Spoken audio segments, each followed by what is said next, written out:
Hello दोस्तों, तो कैसे हैं आप लोग।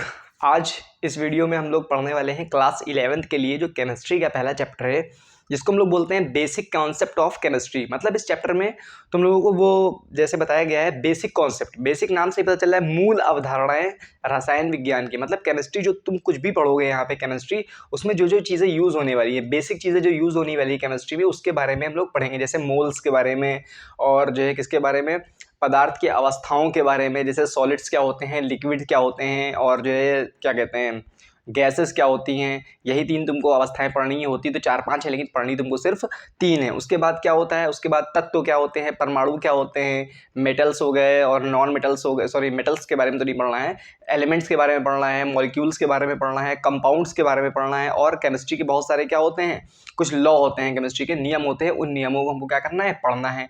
तो हमको एक तरह से क्या करना है, केमिस्ट्री की जो बेसिक बेसिक चीज़ें होती हैं रसायन विज्ञान की, उसके बारे में पढ़ना है। अब तुम लोगों ने 10th क्लास तक चीज़ें पढ़ी होंगी, साइंस पढ़ा है ना 10th क्लास में। अब साइंस में अलग फिजिक्स, अलग केमिस्ट्री, अलग मैथ, वो अलग बायोलॉजी तो होती नहीं थी, मतलब होती थी, चैप्टर अलग अलग होते थे, लेकिन उसकी बुक्स तो सेम ही थी ना, एक ही बुक थी, उसी में सब कुछ था। तो जैसे तुम्हारा केमिकल इक्वेशन वाला चैप्टर हो गया, एलिमेंट्स वाला चैप्टर हो गया, एलिमेंट्स एंड नॉन एलिमेंट्स हो गया, और तुम्हारा कार्बनिक रसायन एक चैप्टर था वहाँ पे। तो ये सब किस में आते थे, जब केमिस्ट्री में आते थे। फिर फिजिक्स वाले तुमने कुछ चैप्टर पढ़े हैं, जैसे तुम्हारा क्या हो गया फिजिक्स में, लाइट वाला चैप्टर हो गया फिजिक्स का, ह्यूमन आई हो गया फिजिक्स का, करंट वाला हो गया, और बायोलॉजी के पढ़े होंगे तुमने। ठीक है, तो यहाँ पे हम लोगों को अब 11th क्लास में आने के बाद में, जो 11th क्लास में तुम लोगों को, उसमें क्या होता है, फिजिक्स अलग हो जाती है साइंस में, केमिस्ट्री अलग हो जाती है, और बायोलॉजी अलग हो जाती है। तो हम लोगों को केमिस्ट्री में जो कुछ यूज़ होने वाला है, इस पूरे 11th क्लास में जो केमिस्ट्री में तुमको यूज़ होने वाला है, तो उसकी बेसिक बेसिक क्या दी गई है इस चैप्टर में, नॉलेज दी गई। और ये बहुत इंपॉर्टेंट चैप्टर है, क्योंकि इसमें से काफ़ी कुछ आने वाला है। जो भी आप लोगों की दिक्कतें होती हैं इस चैप्टर को, इस वीडियो को देखने के बाद में पूरी कंप्लीट हो जाएगी। जो दिक्कतें होती थी वो खत्म हो जाएंगी पूरी तरह से। जैसे आपको मोल कॉन्सेप्ट निकालने में बहुत दिक्कत होती होगी, सबसे ज़्यादा आप लोगों को दिक्कत होती होगी समझने में जो वो होते हैं प्रोपोर्शन होते हैं, केमिस्ट्री के लॉज ऑफ प्रोपोर्शन, या जो है क्या कहते हैं जिसको, और भी डाल्टन की थ्योरी, इन सब में दिक्कत होती है। परमाणु क्या होता है, अणु क्या होता है, तत्व क्या होते हैं, और जो है क्या कहते हैं तत्व और परमाणु में क्या फ़र्क है। आधे लोग तो समझते हैं एक ही चीज़ है, हाँ होती एक ही चीज़ है तत्व और परमाणु, लेकिन फिर भी ये काफ़ी बड़ा डिफरेंस होता है, इसीलिए अलग अलग चीज़ें हैं। अगर एक ही होती तो उसका नाम भी एक ही होता। तो ये सब चीज़ों की जितनी भी दिक्कतें होती हैं, सब दिक्कतें क्या हो जाएंगी इस वीडियो को देखने के बाद में, दूर हो जाएंगी। तो चलिए शुरू करते हैं। मेरा नाम है शावेज़ खान, और आप लोग जानते ही होंगे मैं यहाँ पे फिजिक्स केमिस्ट्री और बायोलॉजी, और बायोलॉजी तो नहीं पढ़ाता हूँ, फिजिक्स केमिस्ट्री और मैथमेटिक्स पढ़ाता हूँ क्लास 10th 11th और 12th को। ये 11th क्लास के लिए पहली वीडियो है, इसलिए जो भी दिक्कतें हैं आपकी इस चैप्टर से, सब क्या हो जाएंगी इसके बाद में, दूर हो जाएंगी। क्या करना है आपको, पहले व्हाइट वाला बटन दिख रहा है सब्सक्राइब, उसको तो जरूर दबाना है, और 5 लोगों को तो जानते ही होंगे ना जो 11th क्लास में हो, शेयर जरूर करना है। तो चलिए शुरू करते हैं। सबसे पहले तो हम लोग को पढ़ना है द्रव्य के बारे में। द्रव्य तुम लोग 9th क्लास में भी, इस चैप्टर में जो कुछ तुम पढ़ोगे यहाँ पे, उसमें काफ़ी चीज़ें ऐसी मिलेंगी ना जो तुम 9th क्लास में पढ़ चुके हो, लेकिन फिर से भूल गए होगे, पूरी उम्मीद है हमें। तो वो द्रव्य क्या होता है, मैटर क्या होता है, मैटर या द्रव्य क्या होता है। मैटर मतलब लड़ाई झगड़े वाला मैटर नहीं, ये मैटर का मतलब होता है द्रव्य। तो वो दो चीज़ें होती हैं, एक होती है द्रव्य और एक होता है द्रव। तो इन दोनों में बहुत बड़ा फर्क होता है, द्रव्य और द्रव में। द्रव का मतलब तो होता है लिक्विड, इस द्रव्य का मतलब होता है मैटर। इसका मतलब होता है हर चीज़ जो थोड़ा क्या करे, जिसके अंदर मास हो। मास का मतलब समझते हो, द्रव्यमान हो, वजन हो, उसी को क्या बोलते हैं, मास। वजन अलग चीज़ हो गई, एक तरह से बल हो गया वजन। लेकिन जो द्रव्यमान होता है, द्रव्यमान के अंदर किसके मतलब कौन सी चीज़ के अंदर कितना मटेरियल भरा है, उसी को द्रव्य बोलते हैं। द्रव्य का मतलब होता है हर वो चीज़ जो क्या करे, जगह घेरे, क्या घेरे, जगह घेरे, और उसके अंदर कुछ ना कुछ क्या हो, मास हो, मतलब द्रव्यमान हो, तो उसको हम लोग क्या बोलते हैं, द्रव्य बोलते हैं या मैटर बोलते हैं। कोई भी चीज़ हो सकती है, तुम जितनी चीज़ें सोच सकते हो, हर वो चीज़। जैसे पंखा, पंखे के अंदर वजन होता है और वो जगह भी थोड़ी घेरता है। मोबाइल हो गया तुम्हारा, प्लास्टिक हो गई, चेयर हो गई, जितनी भी चीज़ें दुनिया में सोच सको, घड़ी हो गई, बल्ब हो गया, दुनिया की हर वो चीज़ जिसको तुम देख सकते हो, जाहिर सी बात उसमें मास होगा। अब ये मत बोल देना कि जो है क्या कहते हैं, टीवी पे हम वो मोबाइल पे फोटो देख रहे हैं तो क्या वो द्रव्यमान हो गया, वो क्या द्रव्य हो गया। मतलब मटेरियल की बात हो रही है, किसकी बात हो रही है, मटेरियल की। ईटा हो गया, पत्थर हो गया, हर वो चीज़ जिसमें क्या हो, वजन हो, द्रव्यमान हो, और वो थोड़ी जगह घेरे। थोड़ी जगह घेरने का मतलब ये नहीं है कि बहुत ज़्यादा जगह, बिल्कुल इतना सा कण भी होगा, वो भी कुछ ना कुछ क्या घेरेगा, जगह घेरेगा। अब इलेक्ट्रॉन भी है, इलेक्ट्रॉन भी जगह घेरता है। इलेक्ट्रॉन क्या है, इलेक्ट्रॉन तो आपका तरंग हो गया, तो इलेक्ट्रॉन की बात अलग हो गई। लेकिन यहाँ पे हर वो चीज़ हम बोल रहे हैं जो तुम आंखों से देख पा रहे हो आसपास तुम्हारे, वो क्या होती हैं, जगह तो घेरती है कुछ ना कुछ, और उसमें क्या होता है, द्रव्यमान भी होता है। तो हर वो चीज़ जो जिसमें द्रव्यमान हो और वो क्या कहे, स्थान घेरे, तो उसको हम क्या बोलेंगे, द्रव्य बोलेंगे। जितने भी एग्जाम्पल तुम सोच सकते हो सब लिख डालो उसमें। हर वह वस्तु जिसमें द्रव्यमान हो जिसमें द्रव्यमान हो तथा वह स्थान घेरे। समझ रहे हो? इसके बारे में इतना लिख सकते हो। द्रव्य की डेफिनेशन वगैरह नहीं पूछेगा, लेकिन समझने के लिए तुमको पता होना चाहिए कि हर वो चीज जिसमें क्या हो, द्रव्यमान हो और वो कुछ जगह घेरे, उसको क्या बोलोगे तुम? द्रव्य बोल दोगे। एग्जाम्पल जो भी मन में आ रहा सब लिख सकते हो। फोन लिख सकते हो, मोबाइल लिख सकते हो, लैपटॉप लिख सकते हो, कुछ भी लिख सकते हो। पत्थर हो गया, चेयर हो गई, इंसान भी हो गया, कुछ भी लिख सकते हो। इंसान भी द्रव्यमान नहीं हो सकता है? हर वो चीज बता रहा हूं मैं, जितनी भी चीजें तुम सोच सकते हो, हर चीज जिसको तुम देखते हो सब में कुछ ना कुछ क्या होता है, द्रव्यमान होता है। वस्तुओं की बात कर रहा हूं, और वो कुछ ना कुछ क्या करते हैं, जगह भी घेरते हैं। तो हर चीजें क्या हो गई, द्रव्य हो गई। अब देखो, द्रव्य तो के बारे में तुमको समझ में आ गया। अब द्रव्य की कुछ क्या होती हैं, अवस्थाएं भी होती हैं। अवस्थाएं का मतलब स्टेट्स होती हैं। इससे ये भी तुम 9th क्लास में पढ़ चुके हो। द्रव्य तुमको चीजें जो दिखाई देती हैं, आसपास मटेरियल दिखाई देता है, कितनी तरह का दिखाई देता है। एक तो होता है सॉलिड, सॉलिड का मतलब क्या हो गया, ठोस। और एक क्या होता है, द्रव, द्रव का मतलब क्या हो गया, लिक्विड। और एक क्या होता है, गैस। 3 तरह की चीजें तुम देखते होगे आसपास। होती तो देखो 5 स्टेट हैं, सॉलिड, लिक्विड, गैस। के बाद में एक स्टेट होती है प्लाज्मा, और उसके बाद में एक और स्टेट होती है बीईसी, बोस आइंस्टाइन कंडेंसेशन। लेकिन तुमको सिर्फ कितनी पढ़नी है, 3। तो हेडिंग अब यहाँ पे पड़ेगी द्रव्य की अवस्थाएं। द्रव्य की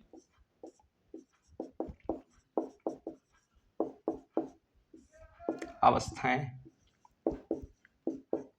स्टेट्स ऑफ मैटर। द्रव्य की कितनी अवस्थाएं होती तो 5 हैं। सबसे पहले की बात करोगे अगर तुम, किसकी, ठोस की।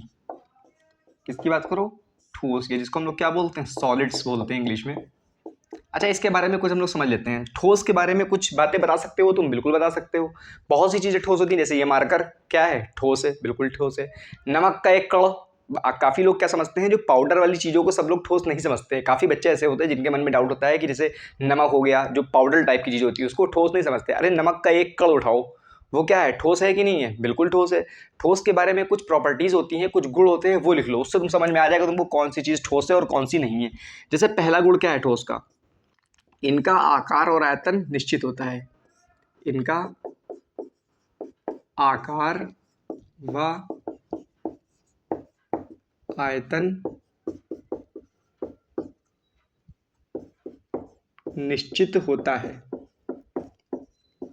आकार निश्चित होता है। अब तुम कहोगे आकार निश्चित होता है, किसी भी चीज को हम तोड़ सकते हैं? अरे मतलब नॉर्मल कंडीशन में बिना बल लगाए हुए ऐसे कोई चीज रखी है, अब ये इसको तो, इसका आकार तो हम भी बदल सकते हैं। इसको तोड़ दो तो आकार बदल जाएगा। लेकिन कहने का मतलब ये है कि ऐसे रखा है, अपने आप थोड़ी ना आकार बदल जाएगा इसका।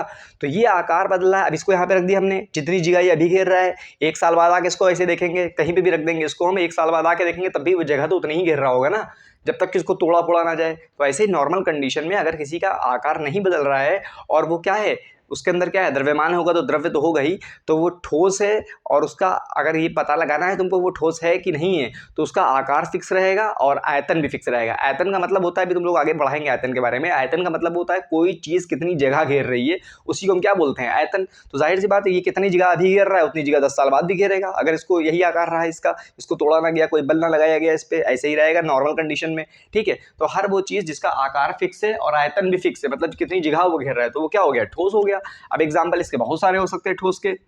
ठोस का एग्जाम्पल कोई भी ले लो, मार्कर ही हो गया तुम्हारा एग्जाम्पल, पत्थर हो गया एग्जाम्पल। अरे लाखों करोड़ों एग्जाम्पल तुम जानते हो तुम्हारे आसपास दिखते हैं। और जो है क्या लिख सकते हो, कोई भी चीज़ हो सकती है। जैसे तुम लोग आधे लोग समझते हैं कि जैसे बताया था अभी हमने, पाउडर वाली चीज़ें भी क्या होती है, ठोस होती है, क्योंकि उसका एक कण लो, उसका आकार फिक्स रहेगा और उसका आयतन भी क्या रहेगा, निश्चित रहेगा। ठीक है, तो ये हो गया तुम्हारा ठोस। अब ठोस के बारे में और चीज़ें क्या होती हैं, ठोस के बीच में एक खासियत ये होती है, ठोस के जो कण होते हैं, जैसे कोई भी वस्तु, जैसे ये मार्कर है, ये कई छोटे छोटे कणों से मिलकर बना होगा ना, तो उन कणों के बीच में जो आकर्षण बल होता है वो बहुत ज़्यादा होता है, बहुत पास पास होते हैं ठोस में कण। ठोस में कोई भी वस्तु ठोस है तो उसके कण क्या होंगे, बहुत पास पास होंगे। ठीक है, तो ये भी लिखो, ठोसों में कणों, कणों की स्पेलिंग ये रहेगी, कणों के बीच दूरी ना के बराबर होती है।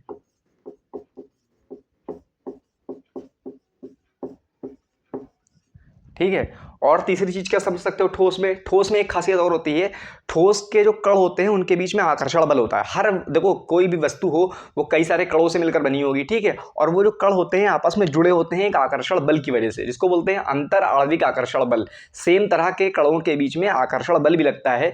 परमाणु के अंदर की बात कर रहे हैं, तुम कहोगे सेम तरह के कण तो इलेक्ट्रॉन होती हो, उनके बीच में तो आकर्षण बल नहीं लगता है, बिल्कुल नहीं लगता है। लेकिन हम बता रहे हैं जिस चीज से वस्तु मिलकर बनी है वो सेम तरह के कणों से मिलकर बनी होगी, तो वो सेम तरह के जो कण होते हैं, सेम तरह के जो परमाणु होते हैं वो आपस में बिल्कुल पास पास जुड़े हैं, तभी तो। अगर सेम तरह के परमाणु आपस में पास पास ना जुड़े हो तो कैसे कोई चीज रुकी हुई हो सकती है, सारे कण दूर दूर नहीं भाग जाएंगे।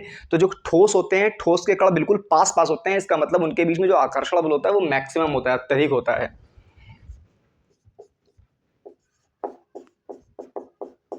ठोसों में कणों के बीच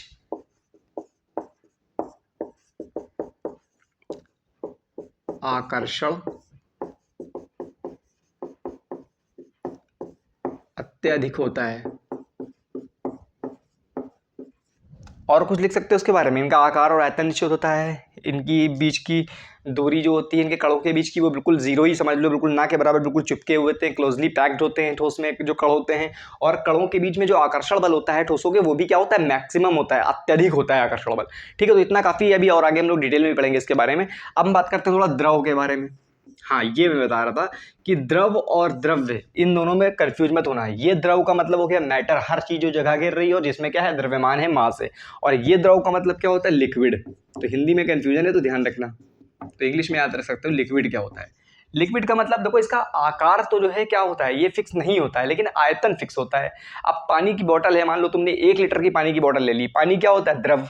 द्रव की खासियत क्या होती है, वो बहने की क्वालिटी होती है, उसको जमीन पर डालोगे वो क्या होगा, बहने लगेगा। और दूसरी खासियत क्या है, इसका आकार फिक्स नहीं है। अब पानी को 1 लीटर की बोतल को 1 लीटर पानी को बोतल में डाल दो तो उसका आकार बोतल की तरह हो जाएगा। 1 लीटर पानी को भगोने में डाल दो तो वो भगोने में बिल्कुल गोल गोल बेलन का आकार का हो जाएगा। 1 लीटर बोतल को तुम क्या करो, 1 लीटर के ग्लास में डाल दो तो ग्लास के आकार का हो जाएगा। तो मतलब लिक्विड की खासियत ये होती है, उसको जिस बर्तन में डालोगे वो आकार का ले लेगा, उस बर्तन का ले लेगा, लेकिन आयतन फिक्स होता है। आयतन का मतलब कोई चीज कितनी जगह घेर रही है। अब आयतन तो 1 लीटर क्या है, आयतन ही तो है 1 लीटर। अब 1 लीटर पानी को चाहे ग्लास में डालो चाहे जिसमें डाल दो वो 1 ही लीटर रहेगा ना, पानी जगह तो उतनी ही घेरेगा ना। बस ये है कि जगह का जो आकार होगा वो बदल जाएगा, लेकिन जगह का जो मात्रा होगी जिसको आयतन बोलते हो, आयतन उसका फिक्स रहेगा। तो इस तरह के जो द्रव होते हैं, द्रव के अंदर यही खासियत होती है कि उनका आयतन तो क्या होता है, फिक्स होता है, लेकिन आकार फिक्स नहीं होता है। तो ये लिख लो इसमें, आकार निश्चित नहीं होता है। दूसरी बात, आयतन निश्चित होता है।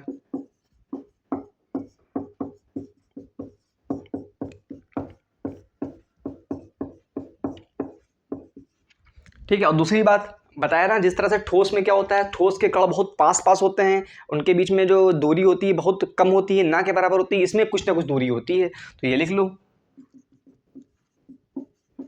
द्रवों में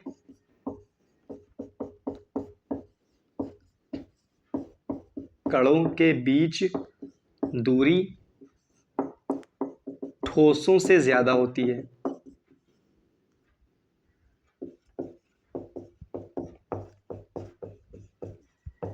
जिस तरह से ठोस में क्या होता है, कण बिल्कुल पास पास होते हैं, उनके बीच की दूरी ना के बराबर होती है। द्रव में क्या होता है, द्रव के जो कण होते हैं वो थोड़ा क्या होते हैं, ठोसों से ज्यादा दूरी पर होते हैं। ठीक है, और तीसरी बात, इसमें ठोसों में आकर्षण बल जो होता है कणों के बीच में मैक्सिमम होता है, सबसे ज्यादा होता है। और द्रव में जो आकर्षण बल होता है कणों के बीच में वो क्या होता है, ठोसों से कम होता है। द्रव के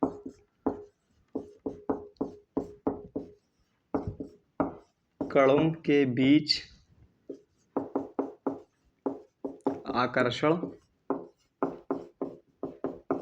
ठोसों से कम होता है।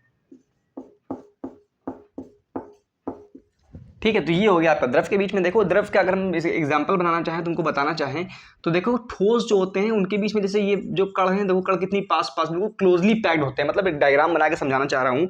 जो कण होते हैं ठोस में, जैसे ये छोटे छोटे कण हो गए, ये क्या होंगे, बिल्कुल पास पास, बिल्कुल ऐसे होंगे। ठीक है, तो इनके बीच में जो दूरी होगी बिल्कुल ना के बराबर होगी, क्लोजली पैक्ड है। देखो कितनी पैकिंग से लोग ठोस होते हैं। तभी तो ठोस का आकार इतनी जल्दी बदलता नहीं है, उसको मेल्टिंग पॉइंट भी ज़्यादा होता है ठोस का। क्यों? क्योंकि इनके कणों के बीच में आकर्षण बल बहुत ज़्यादा होता है, बिल्कुल पास पास जुड़े हुए होते हैं कण। और वही द्रव में क्या होता है, द्रव के कणों के बीच में थोड़ी दूरी क्या होती है, ज़्यादा होती है। जैसे मान लो यहाँ पे इस तरह से अगर तुमको दिखाना है, लिखना है एग्जाम में, तो इस तरह से दूर दूर करके दिखा सकते हो तुम। बात समझ में आई? तो ठोस और द्रव के बारे में आपको क्या हो गया होगा, समझ में आ गया होगा। तो इतना नोट कर लीजिए, इसको डायग्राम बना लीजिए, जो भी है जितना डायग्राम देखो, अगर किसी चीज़ में बनाओगे ना तो उसमें नंबर बहुत सही मिलता है, ठीक है। तो डायग्राम बनाने की जरूरत ना भी हो तब भी बना दिया करो। तो अभी मैं बता रहा हूँ, इसको नोट कर लीजिए, उसके बाद में गैस के बारे में बताता हूँ आप लोगों को।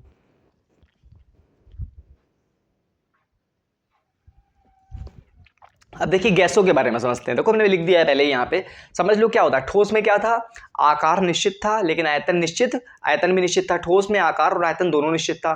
द्रव में क्या होता है, लिक्विड में क्या होता है, लिक्विड में आकार तो फिक्स होता है, शेप उसका क्या होता है, द्रव का जो है फिक्स नहीं होता है, लेकिन उसका आयतन क्या था, फिक्स था। मतलब वॉल्यूम उसका फिक्स था, लेकिन जो उसका शेप था वो फिक्स नहीं था, किसमें, लिक्विड में। और गैस में क्या होता है, गैस में ना तो उसका आकार निश्चित है, ना ही क्या है, आयतन निश्चित है। अब गैस के लिए एग्जांपल तुमको बताएं, जैसे मान लो तुमने सिलेंडर लिया, ठीक है। अभी गैस उसी उतनी ही गैस को तुमने सिलेंडर में भर दिया, तो उसका आकार क्या है, जो सिलेंडर का आकार है, पूरे में गैस पूरी भरी हुई है, ठीक है। तो सिलेंडर का आकार की गैस हो गई। और आयतन भी कितना है, जितना सिलेंडर का आयतन है वही गैस का आयतन हो जाएगा। सिलेंडर 15 लीटर का है तो गैस उसमें 15 लीटर भर जाएगी।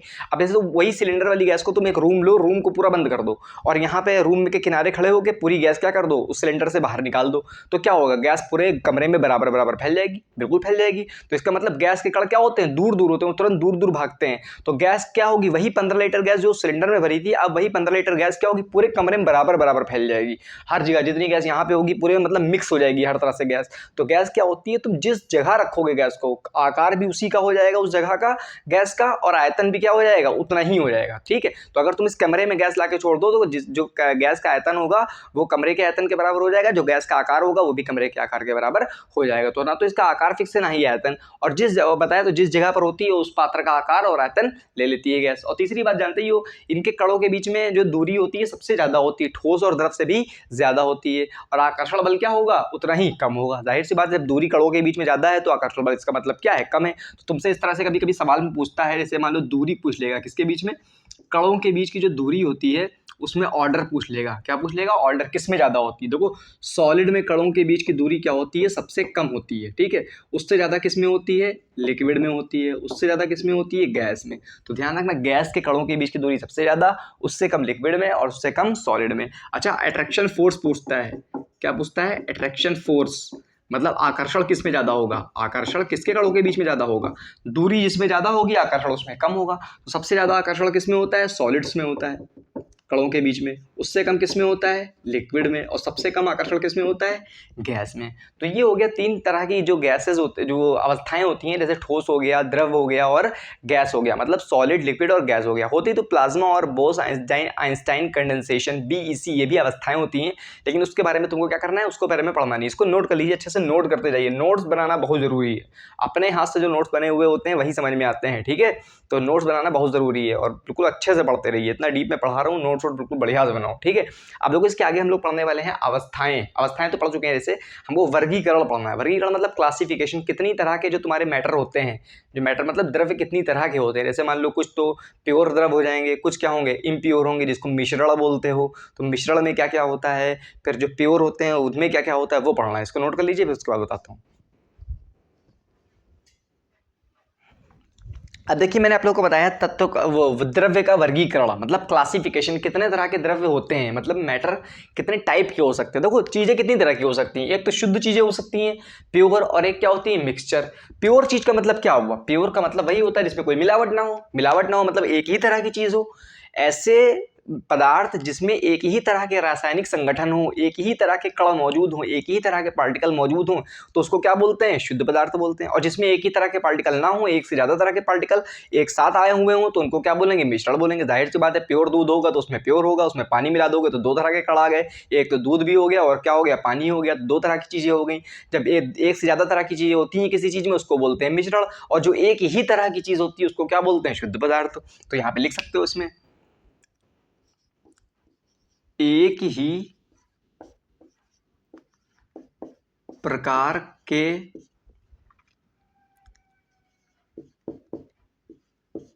कणों का रासायनिक संगठन मतलब एक ही तरह के कण जो हैं, रासायनिक केमिकल कण एक ही तरह के हैं, तो वो क्या हो जाएगा, शुद्ध पदार्थ हो जाएगा। इसमें एक से अधिक पदार्थ, एक से अधिक रासायनिक कणों का संगठन होगा। ठीक है, तो इसमें एक से अधिक रासायनिक कणों का संगठन होगा, इसमें क्या होगा, एक ही तरह के रासायनिक कणों का संगठन होगा। अब शुद्ध पदार्थ के अंदर भी दो तरह की चीजें होती हैं। एक तो तुमने पढ़ा होगा तत्व के बारे में। किसके बारे में पढ़ा होगा, तत्व के बारे में। तत्व का मतलब समझते हो क्या होता है, तत्व का मतलब होता है एलिमेंट। क्या होता है, एलिमेंट। ठीक है, और शुद्ध पदार्थ में क्या आप देखा होगा, एक होता है, एक हो गया एलिमेंट और एक हो गया मॉलिक्यूल, नहीं एक हो गया तत्व और एक हो गया यौगिक। यौगिक और मॉलिक्यूल सेम ही है लगभग। यौगिक को क्या बोलते हैं, कंपाउंड।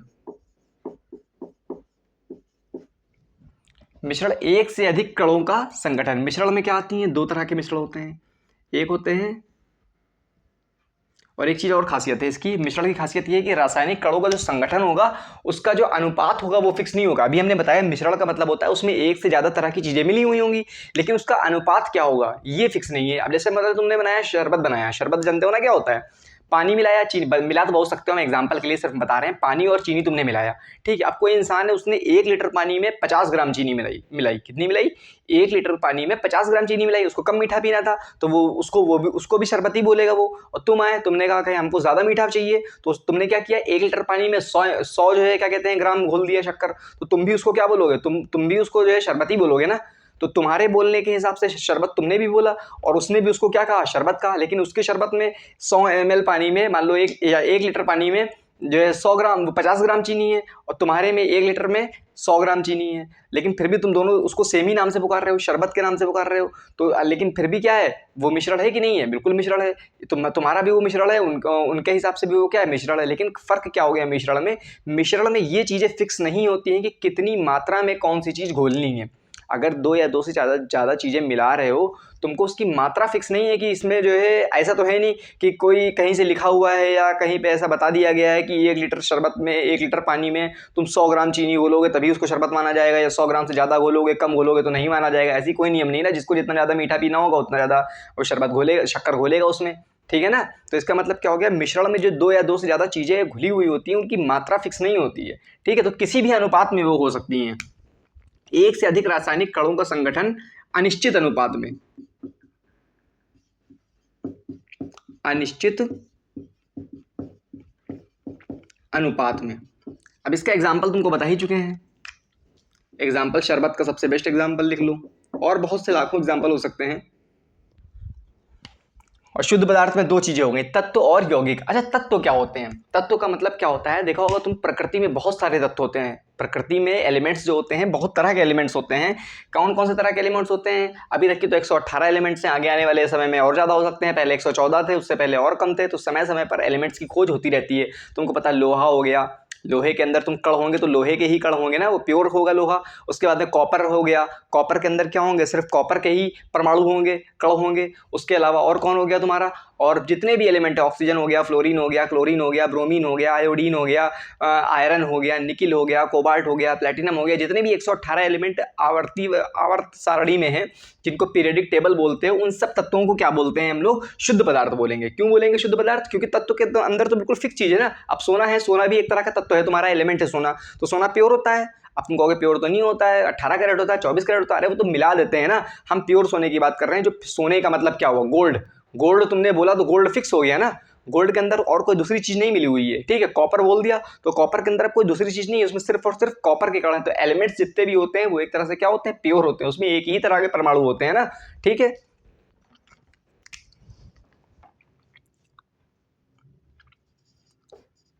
इनमें एक ही प्रकार के परमाणु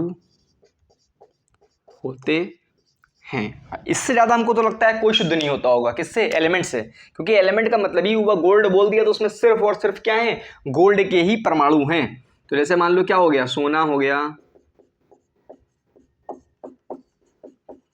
चांदी हो गया, कॉपर हो गया, इस तरह से बहुत सी चीजें हो सकती हैं। 114 हैं, जो 118 जितने भी एलिमेंट हैं सारे के सारे एलिमेंट क्या हो गया तुम्हारे, शुद्ध पदार्थ हो गए। अच्छा, कंपाउंड भी शुद्ध होते हैं। कंपाउंड तो नाम से ही पता चल रहा है एक से ज्यादा चीजें उसमें मिली होंगी। हाँ, इसमें भी एक से ज्यादा परमाणु मिले होंगे, लेकिन एग्जाम्पल की इसमें खासियत की बात क्या है, जो परमाणु एक से ज्यादा मिले होंगे उनमें जो अनुपात होगा वो फिक्स होगा। अनुपात मतलब उनमें जो मात्रा होगी दो से ज्यादा चीजों मिलने होगी वो फिक्स हो गया। जैसे तुमको बताया गया पानी, एक से अधिक परमाणु, एक से अधिक परमाणु एक निश्चित अनुपात में, ये बात बहुत इंपॉर्टेंट है, एक निश्चित अनुपात में। अब एग्जांपल के तौर पर तुमको हमने H2O बोल दिया। क्या बोल दिया? H2O, पानी इसको बोलते हैं ना, पानी को बोलते हैं H2O। तो पानी को पानी तुम कब बोलोगे, जब पानी, ये पानी का सिर्फ एक अणु है। क्या है? एक अणु है सिर्फ पानी का। ठीक है, अब इस पानी को तुम पानी तभी बोलोगे जब उसमें एक अणु में 2 हाइड्रोजन हो और 1 ऑक्सीजन हो। अब ये कोई कहे नहीं हमको तो जो है ऐसा पानी चाहिए जिसमें 3 हाइड्रोजन हो जाए और ऑक्सीजन एक ही रहे एक अणु में उसके, तो H3O हो जाएगा। H3O को तो हाइड्रोनियम बोलते हैं, तो क्या उसको भी पानी बोलोगे? नहीं बोलेंगे, बिल्कुल नहीं बोलेंगे। अब कोई कहे नहीं कार्बन डाइऑक्साइड है, CO2 है, कार्बन डाइऑक्साइड। अब कोई कहे नहीं हम कार्बन डाइऑक्साइड हमको ऐसी वाली चाहिए जिसमें 2 कार्बन हो और 2 ऑक्सीजन हो, तो उसको कार्बन डाइऑक्साइड बोलोगे ही नहीं, फिर तो वो CO हो गई, कार्बन मोनोऑक्साइड हो गया उसका नाम तो। ठीक है ना? तो इसका मतलब क्या हो गया, जितनी भी चीजें कंपाउंड वाली होती हैं, कंपाउंड में एक से ज्यादा परमाणु हो सकते हैं, एक ही तरह के भी हो सकते हैं बिल्कुल। O2 ये भी एक तरह से क्या है, यौगिक, ये कंपाउंड है, इसको अणु बोलते हो। ठीक है, तो कंपाउंड की खासियत क्या होती है, कंपाउंड के अंदर होता है जितनी भी चीजें, जो भी चीजें केमिकल कंपाउंड हैं उनमें जो परमाणु मिले हैं वो एक से ज्यादा परमाणु होंगे और उनकी मात्रा फिक्स होगी, उसका जो अनुपात होगा मात्राओं का वो क्या होगा, फिक्स होगा। कार्बन में तुम जब 1 कार्बन 2 ऑक्सीजन होगा तभी तुम उसको कार्बन डाइऑक्साइड बोलोगे। बहुत से एग्जाम्पल, लाखों एग्जाम्पल हो सकते हैं। CH4 मीथेन, मीथेन तभी बोलोगे ना जब 1 कार्बन है 4 हाइड्रोजन है। 1 कार्बन में जो है तुम 3 हाइड्रोजन लगा दो, 1 कार्बन में 3 हाइड्रोजन लगा दोगे तो क्या वो मीथेन हो जाएगा? नहीं हो जाएगा, नहीं होगा ना। तो इस तरह के जो चीजें होती हैं उनको बोलते हैं कंपाउंड, जो एक से ज्यादा परमाणुओं से मिलकर बनी होती है लेकिन निश्चित अनुपात में होती हैं। बात समझ में आ गई? तुम पानी को पानी तभी बोलोगे जब उसमें 2 हाइड्रोजन हो उसके एक मॉलिक्यूल में और एक क्या हो, ऑक्सीजन हो। ठीक है, तो ये हो गया तुम्हारा क्या, यौगिक। तो ये होते हैं शुद्ध पदार्थ तुम्हारे, तत्व और यौगिक। अब मिश्रण भी 2 तरह के होते हैं, एक होता है समांगी मिश्रण और एक होता है विषमांगी मिश्रण। तो नाम से ही पता चल रहा है, समांगी का मतलब होता है होमोजीनियस,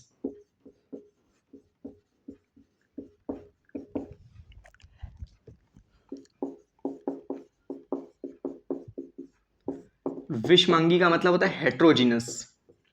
देखो, समांगी मिश्रण वो मिश्रण होते हैं जिनके अंदर पूरी जो है तुम्हारा पूरे मिश्रण में, तुम्हारा पूरे मिश्रण में जो तुम्हारा संगठन होगा वो एक मतलब एक बराबर होगा। एक बराबर होने का मतलब पूरे जो उसके मिश्रण में जो होगा संगठन होगा फिक्स होगा। फिक्स मतलब सेम होगा। जैसे ये नहीं है कि शरबत तुमने बना लिया, मान लो शरबत एक तरह से क्या है, समांगी मिश्रण है। समांगी मिश्रण का मतलब क्या हुआ, अब पहला तुमने एक बाल्टी में शरबत बना दिया, क्या बना दिया, बाल्टी में, और अच्छे से घोल दिया, बिल्कुल जरा से भी चीनी जो है पेंदे पे बची हुई नहीं है। तुम पहला शरबत का ग्लास पियोगे तब भी उतना ही मीठा लगेगा, दूसरा भी पियोगे तब भी उतना ही मीठा लगेगा। अब तुम कहोगे नीचे का ज्यादा मीठा होता है। हम बोल रहे हैं अच्छे से घुला हुआ है, पूरी तरह से एक भी शक्कर का दाना नहीं बचा है। घुल सकता है, बिल्कुल घुल सकता है अगर घुलना चाहो तो। ठीक है, तो इस तरह का जो मिश्रण होगा उसको क्या बोलेंगे, समांगी। जिसमें जो है क्या होता है, जो 2 चीजें मिली हुई हैं उनको वापस से अलग ना किया जा सके। मिश्रण का मतलब ही होता है एक से ज्यादा चीजें उसमें मिली होंगी। अब तुमने ऐसा मिश्रण बनाया कि अब एक बार तो मिश्रण बन गया, उसमें 2 चीजें घुल गई, 3 चीजें घुल गई, तुमने मिश्रण बना दिया, उसके बाद में तो उसको अलग ना कर सको। अलग अलग चीजों को, जिन चीजों से मिलकर मिश्रण बना है उनको बाद में तुम जब नॉर्मल प्रोसेस से, नॉर्मल प्रोसेस का मतलब क्या होता है, सामान्य विधियों से तुम उसको अलग ना कर सको, तो उसी को हम लोग क्या बोलते हैं, समांगी मिश्रण। और समांगी मिश्रण के पूरे मिश्रण में जो संगठन होता है वो सेम होता है। संगठन का मतलब जो 2 चीजें मिली होती हैं उनका जो रेशियो होता है वो सेम होता है। ऐसा नहीं होता है कहीं पे मिल निकाला तो कहीं पे ज्यादा शरबत मीठा लग रहा है और कहीं पे कम मीठा लग रहा है। अब तुम कहोगे घोलो ही, जब उसको तुम घोलोगे ही नहीं सही से तो ऐसा हो सकता है। लेकिन हम बात ये कर रहे हैं कि कोई भी चीज उसमें बची नहीं होना चाहिए, अच्छे से घुला होना चाहिए उसको, तब बात कर रहे हैं। तो इस तरह के मिश्रण को क्या बोलते हैं, समांगी मिश्रण। ऐसे मिश्रण जिनके अवयवों को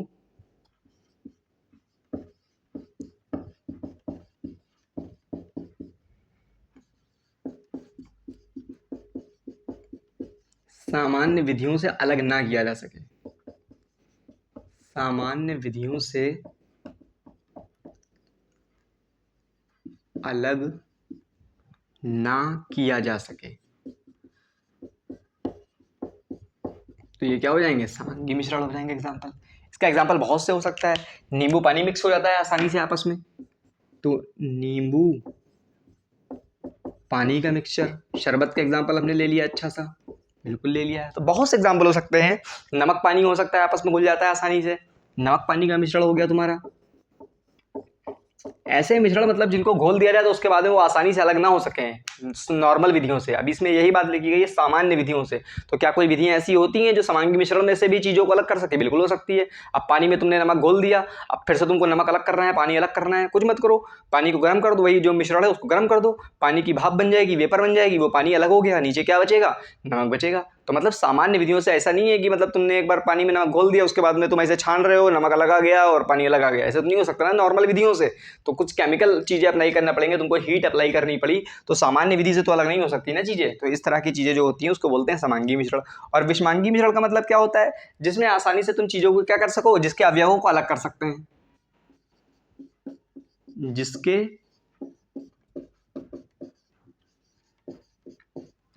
अवयवों को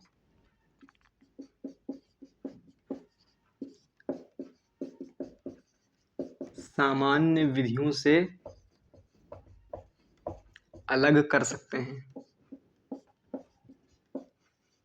अब इसके एग्जाम्पल क्या है? अरे ऐसी दो चीजें जो आपस में सही से घुलनशील ना हो, वो सब क्या होंगे, विषमांगी मिश्रण होंगे। बिल्कुल। अब पानी और रेत को तुम घोल दो, तो घोल लोगे पानी को रेत में, नीचे रेत आके बैठ जाएगी, तो उसको साफ साफ अलग कर सकते हो। ऊपर से पानी ना दो, निकल गया, नीचे रेत आ गई। और तुमसे कहा जाए गेहूं और चीनी को मिला दो आपस में, क्या कर दो, गेहूं चीनी आपस में मिला दिया, तो कहाँ मिक्स हो पाएंगे गेहूं चीनी? छान लोगे, कोई ऐसी छलनी लाओ जिसपे से गेहूं ना निकले और चीनी निकल जाए, तो आसानी से अलग हो जाएगी। ऐसे मिश्रण जो क्या हो, घुले ही ना आपस में, तो उनको क्या बोलते हैं, विषमांगी मिश्रण बोलते हैं। जबरदस्ती तुमने पानी में मिट्टी डाल दिया तो मिट्टी घुल गई कुछ, लेकिन काफी ज्यादा नीचे बैठ जाती है। तो ये तरह से सही तरह से समांगी मिश्रण का मतलब होता है पूरे मिश्रण और पूरी सही तरह से घुल जाए चीजें, तो उसको बोलते हैं समांगी मिश्रण। और जो सही तरह से नहीं घुल रही, घुलनशील ही नहीं है आपस में, तुमने जबरदस्ती पानी और मिट्टी का तेल आपस में मिला दिया, तो वो घुलनशील नहीं है, तो क्या होगा, पानी एक तरफ नीचे बैठ जाएगा, मिट्टी का तेल क्या आ जाएगा, ऊपर आ जाएगा, जिसका घनत्व तो ज्यादा होगा वो नीचे आ जाएगा। ठीक है। तो इस तरह के जो अवयव होते हैं उसको क्या बोलते हैं, विषमांगी मिश्रण। जैसे एग्जाम्पल की बात है, चीनी और प्लस गेहूं, तो ये सब क्या है, विषमांगी मिश्रण। ये सब तुम चीजें जानते हो पहले से ही, बस पता नहीं थी तुमको। काफी चीजें तो उसमें पहले तुमने 9th क्लास में ही पढ़ी होंगी। ठीक है। तो ये सब चीजें क्या होती हैं, तुम्हारी द्रव्य का वर्गीकरण। इतने तरह के द्रव्य होते हैं, शुद्ध पदार्थ समझ में आ गया, तत्व समझ में आ गया, यौगिक समझ में आ गया, समांगी मिश्रण समझ में आ गया, विषमांगी मिश्रण समझ में आ गया। नोट कर लो इसको।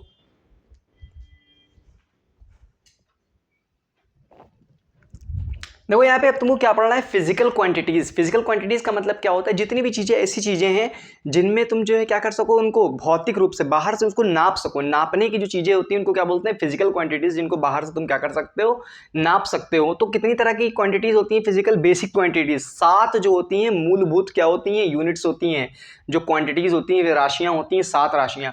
और उसके बाद जितनी भी राशियां हैं, जितने भी फॉर्मूले हैं, वो इन्हीं 7 चीजों से मिलकर बने हैं। अगर इन 7 चीजों के बारे में आपको पता है, इन 7 चीजों की यूनिट पता है, तो आप फिजिक्स में, केमिस्ट्री में जितने भी फॉर्मूले पढ़ोगे, जितनी भी कोई नई राशि पढ़ोगे, राशि का मतलब समझते हो क्या होता है, जैसे मान लो लंबाई एक तरह की एक राशि हो गई, नापने की एक चीज हो गई, मापने की एक चीज हो गई, आयतन हो गया तुम्हारा, ये भी एक तरह की राशि है, लेकिन वो क्या है, बेसिक राशि नहीं है। उसके बाद में क्या हो गया, पदार्थ की मात्रा हो गई, जिसको मोल बोलते हो, 1 मोल 2 मोल, अभी मोल कॉन्सेप्ट पढ़ाएंगे तब आगे समझ में डिटेल में आ जाएगा। उसके बाद में घनत्व हो गया, वो भी एक राशि है, लेकिन वो राशि क्या है, मूलभूत राशि नहीं है। तो 7 राशियां होती हैं, इन्हीं 7 राशियों से मिलकर सब कुछ बनेगा। जैसे घनत्व है, ये देखोगे तुम, घनत्व किससे मिलकर बनेगा, द्रव्यमान और आयतन से। देखो आयतन भी इसमें है, सॉरी द्रव्यमान भी है, कहाँ द्रव्यमान और आयतन। आयतन में क्या होता है, लंबाई गुणे चौड़ाई गुणे ऊंचाई, तो लंबाई है तुम्हारी यहाँ पे, तो चौड़ाई ऊंचाई भी एक तरह से क्या हो गई, लंबाई तो हो गई। तो दुनिया की सारी राशियां किससे मिलकर बनेंगी, इन्हीं से मिलकर बनेगी। ठीक है ना। विद्युत धारा क्या होता है, आई बराबर, ये तो खुद ही राशि है। अब आवेश बराबर क्या होता है, क्यू बराबर आई इंटू टी, क्यू बराबर आई टी होता है ना। आई का मतलब क्या हो गया, धारा, और टी का मतलब क्या हो गया, समय। तो देखो आवेश एक राशि है, लेकिन वो राशि मूलभूत राशि नहीं है, तो वो किससे मिलकर बनी है, धारा से मिलकर बनी है और टाइम से मिलकर बनी है। सॉरी टेम्परेचर ये है, ये तो टाइम, धारा और टाइम से मिलकर बना है।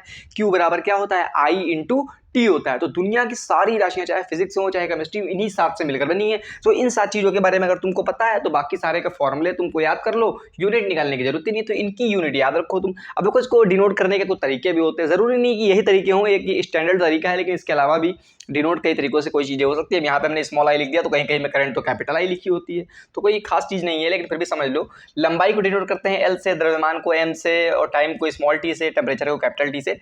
ये चीज़ें बहुत ज़्यादा स्टैंडर्ड नहीं है, ये चीज़ ज़्यादा ध्यान रखनी है तुमको। भौतिक राशियाँ जो होती हैं, जो इसकी एसआई यूनिट होती है। अब यूनिट भी कई तरह की होती है। अब लंबाई है, लंबाई को तुम किस में नाप सकते हो? मीटर में नाप सकते हो, सेंटीमीटर में नाप सकते हो, मिलीमीटर में नाप सकते हो, डेसीमीटर में नाप सकते हो, फर्मी मीटर में नाप सकते हो, और आगे अगर ज़्यादा लंबी दूरी नापनी है तो प्रकाश वर्ष में नाप सकते हो तुम, मील में नाप सकते हो, समुद्र की दूरी नॉटिकल माइल्स में नापते हो, यहाँ की दूरी भी माइल्स में नापते हो। तो ये सब क्या होती है, दूरी को नापने का एक ही तरीका नहीं है। अब कपड़े लेने जाओगे तो कपड़ा लेने का तुमको अगर नाप के कोई कपड़ा लेना है तो क्या कहोगे उसको, 5 किलोमीटर कपड़ा दे दो, या आधा किलोमीटर दे दो, या 0.0000009 किलोमीटर कपड़ा दे दो। वो तरीका होता है। अब तुम कपड़ा लेने जाओगे तो मीटर में बताओगे उस अपने हिसाब से। अब कहीं की दूरी बताना है तो ज़्यादातर क्या बताते हो, किलोमीटर में बता देते हो कि 100 किलोमीटर, 200 किलोमीटर। अब मीटर में बताने जाओगे, सेंटीमीटर में बताने जाओगे तो इतने जीरो लगाने पड़ेंगे कि बताते ही बताते शाम हो जाएगी, ठीक है ना। तो वो तो एक तरीका होता है कि कहाँ पे कौन सी राशि यूज़ करनी है, कौन सा उसका मात्रक यूज़ करना है। लेकिन एक मात्रक ऐसा भी होना चाहिए जो पूरी दुनिया में फेमस हो, या पूरी दुनिया का स्टैंडर्ड मात्रक हो कि हर आदमी वही मात्रक यूज़ करे। तो उस मात्रक को हम लोग क्या बोलते हैं, उस मात्रक को हम लोग बोलते हैं एसआई यूनिट। क्या बोलते हैं, एसआई यूनिट। एसआई यूनिट में क्या होता है, एसआई यूनिट की वैल्यू क्या होती है, फिक्स होती है बिल्कुल। जैसे मान लो लंबाई की यूनिट है, लंबाई की यूनिट को हम किस में लिखेंगे, मीटर में।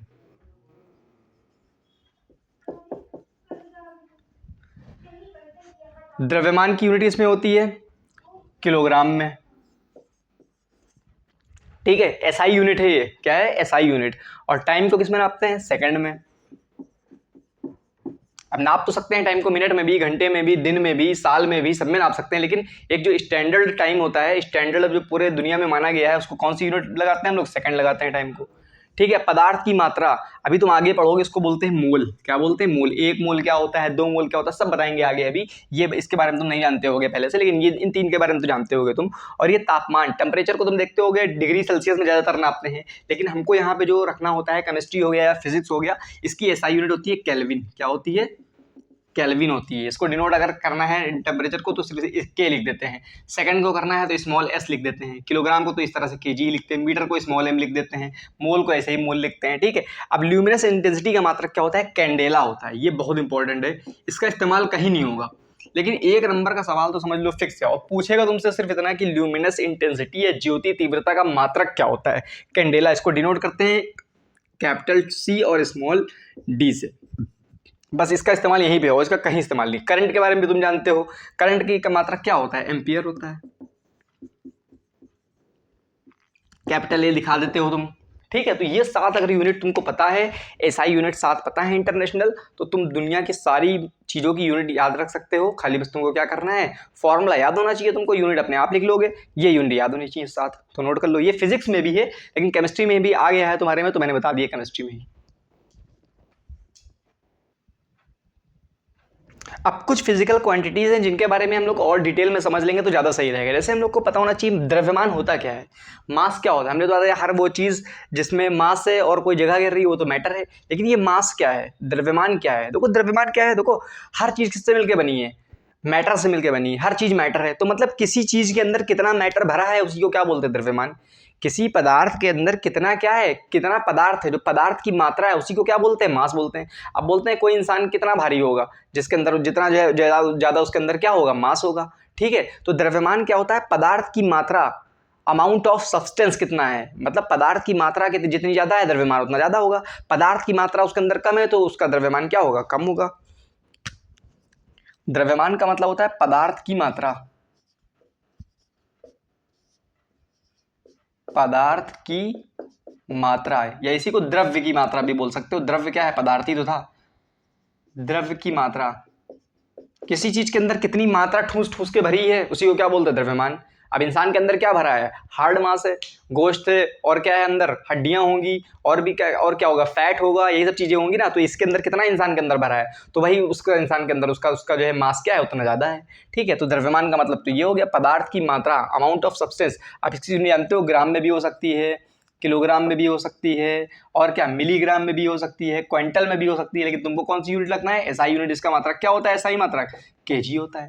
तो पदार्थ की मात्रा को, अमाउंट ऑफ सब्सटेंस को, किस चीज के अंदर कितना द्रव्य भरा हुआ है, मैटर कितना भरा हुआ है किसी चीज के अंदर, उसी को क्या बोलते हैं हम लोग? द्रव्यमान बोलते हैं। बात समझ में आ गई? इसका एसआई मात्रक क्या होता है? किलोग्राम होता है। अच्छा, वेट क्या होता है? वेट के बारे में बता सकते हो? अच्छा, अभी तक की जो जितने भी लोग हैं आज तक सब भाई गलती करते हैं।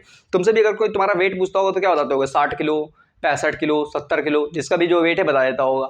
लेकिन हम लोग क्या बताते हैं? गलत बताते हैं। वेट का मतलब अलग चीज़ होती है। जो ये तुम बताते हो 50 किलो, 55 किलो, 60 किलो, 65 किलो, ये तुम्हारा द्रव्यमान होता है। क्या बताते हो तुम? द्रव्यमान। द्रव्यमान की यूनिट किलोग्राम होती है ना। तो कोई वेट पूछता है, तुम यही बताते हो 50 किलो है, 60 किलो है, 70 किलो है, तो वो क्या होती है? वो पदार्थ की मात्रा तुम बताते हो, वो मास बताते हो, वेट नहीं बताते हो। वेट क्या होता है दरअसल में? वेट होता है एक तरह से तुम्हारा बल होता है। वेट क्या होता है? द्रव्यमान के द्वारा लगाया गया पृथ्वी पर बल होता है। द्रव्यमान द्वारा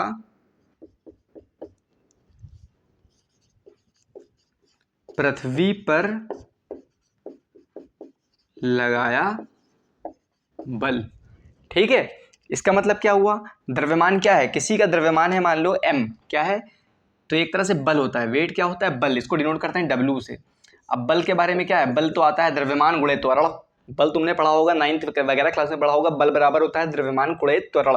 फोर्स बराबर मास इनटू एक्सेलरेशन। अब मास तो फिक्स होता है सबका।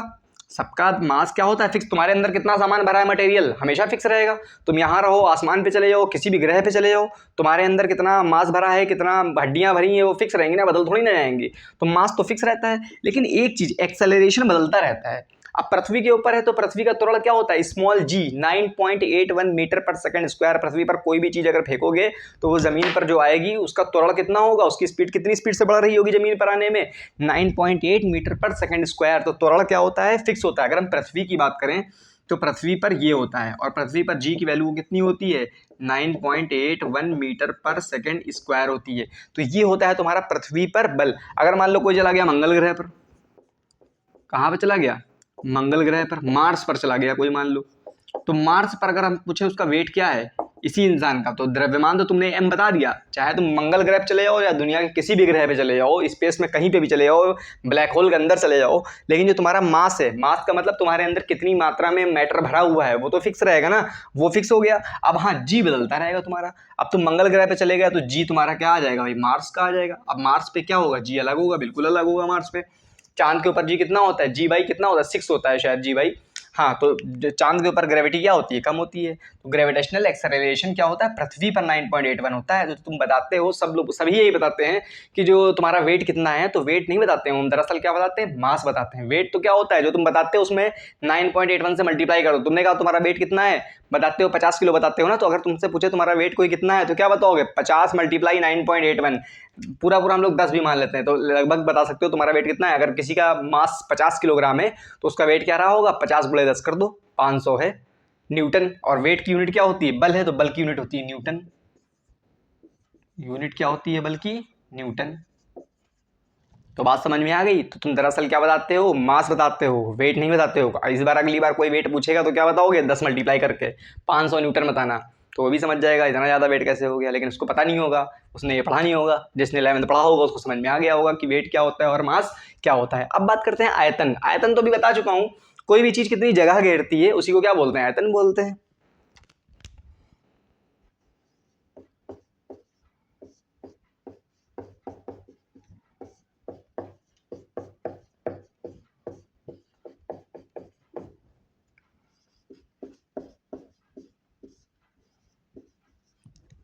कोई वस्तु कितनी जगह घेरती है उसी को क्या बोलते हैं? आयतन। अब आयतन का भी एक फॉर्मूला होता है। आयतन बराबर, आयतन को डिनोट करते हैं कैपिटल बी से। आयतन बराबर होता है, ज्यादातर देखो आयतन क्या होता है, अभी तक तुमने पढ़ा है आयतन लंबाई गुणे चौड़ाई गुणे ऊंचाई। अब मान लो कोई चीज तो ऐसी है, अब इसमें लंबाई ऊंचाई तो दिख रही है, लंबाई चौड़ाई तो दिख ही नहीं रही है। चौड़ाई क्या ये मान लोगे क्या? ये तो डायमीटर हो जाएगा। तो लंबाई गुणे चौड़ाई तो ऊंचाई, ये किसका आयतन होता है? आयतन हर आकार का अलग अलग होता है। तो आयतन ये हो गया इसका, मान लो ये तुम्हारा क्यूब होता है, इसमें लंबाई भी होती है, चौड़ाई भी होती है, ऊंचाई भी होती है, और ये चौड़ाई भी होती है। तो यहाँ तुम बता देते हो आयतन लंबाई गुणे चौड़ाई गुणे ऊंचाई। दरअसल में आयतन का सही फॉर्मूला अगर तुम 11th क्लास में आ चुके हो तो तुमको समझ में आ जाना चाहिए। आधार का क्षेत्रफल क्या होता है? आधार का क्षेत्रफल मल्टीप्लाई ऊंचाई। ये एक तरह से देखा जाए अगर हम ठोस चीजों की आयतन की बात करें, किसकी बात करें, ठोस के आयतन की बात करें, तो ये होता है फॉर्मूला। आता कैसे है, लंबाई गुणे चौड़ाई गुणे ऊंचाई। देखो अगर ये चौड़ाई हो गई मान लो b, ये लंबाई हो गई तुम्हारी l, ये ऊंचाई हो गई h, तो आधार का क्षेत्रफल मतलब यहाँ का एरिया, ये एरिया क्या है, लंबाई गुणे चौड़ाई। ये तो आयतन का, ये तो पता ही होगा तुमको, एरिया आयत का लंबाई गुणे चौड़ाई L इंटू बी आ जाता है, और साथ में ऊंचाई भी आती है तो h, तो इसलिए ये फॉर्मूला तुम लोग को हमेशा याद रहता है, लंबाई गुणे चौड़ाई गुणे ऊंचाई। लेकिन दरअसल में देखा जाए तो एक तरह से आयतन का फॉर्मूला किसी ठोस के लिए क्या होता है, नीचे का एरिया और ऊपर की ऊंचाई इसका मल्टीप्लाई होता है। इसका यूनिट तुमको पता ही हो क्या होगा, हमने बताया तुमको 7 यूनिट याद हैं, 7 बेसिक यूनिट, तो तुमको कोई यूनिट याद रखने की जरूरत नहीं है, तुमको फॉर्मूला याद होगा, यूनिट आसानी से तुम निकाल सकते हो। कैसे, देखो लंबाई भी एक तरह की लंबाई है तो उसकी यूनिट मीटर हो गई, मान लो ऐसा यूनिट। चौड़ाई भी एक तरह की लंबाई तो है तो उसकी भी यूनिट मीटर हो गई, और ऊंचाई भी एक तरह की लंबाई है तो उसकी भी यूनिट एक तरह से मीटर हो गई। फॉर्मूले में लंबाई था, लंबाई की यूनिट मीटर, मल्टीप्लाई लगाया, चौड़ाई की यूनिट मीटर, मल्टीप्लाई लगाया, ऊंचाई की यूनिट मीटर, मल्टीप्लाई लगाया, तो एक तरह से तुम क्या कर सकते हो, मीटर क्यूब। तो ये हो गया ऐसा यूनिट, ठीक है ना। अच्छा देखो कहीं कहीं पे कोई जो है तुम्हारा आयतन किस में होता है, लीटर में भी होता है। बिल्कुल, लिक्विड चीज का आयतन हम किस में नापते हैं, लीटर में नापते हैं। नापते हैं कि नहीं नापते लिक्विड चीज का आयतन, 5 लीटर पानी दे दो, या 5 लीटर तुम क्या लेने जाते हो, तेल लेने जाते हो, कोई भी लिक्विड चीज हो, पेट्रोल लेने जाते हो, लीटर में ही मिलता है पेट्रोल, तो लिक्विड चीज का आयतन हम लीटर में नापते हैं, और जो ठोस चीज का आयतन होता है उसका ऐसा ही मात्रा क्या होता है, मीटर क्यूब। तो अब जाहिर सी बात है आयतन वो भी है, लिक्विड चीज भी, और आयतन क्या है तुम्हारा, ठोस चीज में भी होता है, तो इसमें आपस में कुछ कनेक्शन भी होना चाहिए ना, आपस में कुछ यूनिट का क्या होना चाहिए, आपस में रिलेशन भी होना चाहिए। तो है बिल्कुल है, याद रखो 1 मीटर क्यूब बराबर होता है 1000 लीटर।